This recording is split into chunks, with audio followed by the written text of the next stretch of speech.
Right then everyone, here's the video. I don't know how many of you have been waiting for this.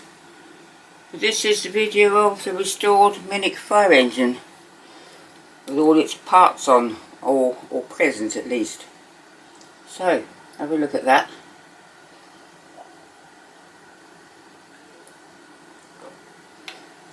And I'll tell you a bit about it.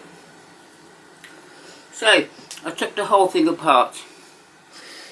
Okay, I got the bell, which you see, the ladders, which I will talk about, and the fire hose.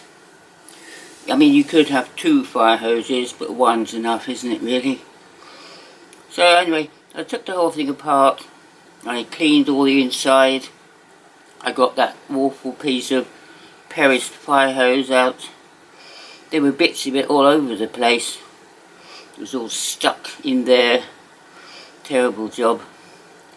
And oiled the motor and put it all back together again.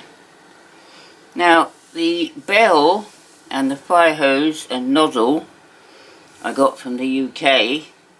I could have got the ladders from the UK as well, but I didn't know, and so I got them from Australia. They took for ages to get here. But I could have gotten them from the UK and they would have cost less. And anyway, you learn from your mistakes, don't you? Now, I'm going to show you the ladders first. Now, you have two ladders there, and they're held in place, all together at least, by these metal clips, which you have to bend in with a pair of pliers, and hopefully they stay there. I think it would have been a better idea if they'd moulded the ladders in one piece, and instead of having the metal connectors, moulded them into the ladders and then maybe painted them silver, and then the ladders wouldn't all fall apart and get lost, because it's not a good idea to take them off. Just leave them like they are. The bell, I think, is in the wrong place. I wouldn't have put it there, because it's right where you wind it up. And as you wind it, the bell gets moved and comes off and gets lost and kicked under the sofa, and forevermore when you will never find it. I think it would have been better maybe hung here, behind the window. Much better place. Yeah, it's only held on with a sort of loop of wire. It just hangs inside there, you can probably see. Yeah, so anyway, the hose is in this compartment here. There it is, look. The hose, there it is.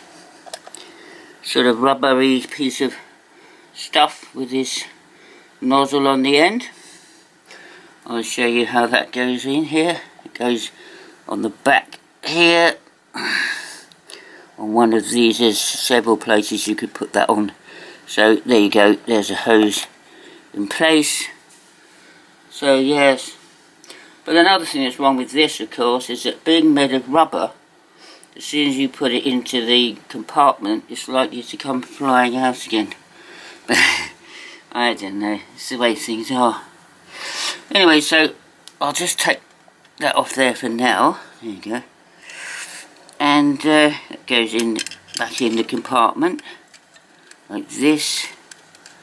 Oh goodness, it's worked. Anyway, so it's worked. So yes, so it works. If you like, I'll wind it up. You can see it work. Yeah, here we go, here's a key. Right, so the problem with the winding of this, of course, is this bell being in the wrong place, and you have to hold the front wheels as you wind it. You see, that bell is very likely to come flying off if you don't watch it. So yeah, so there we go. So see the wheels. runs really quite well, I think.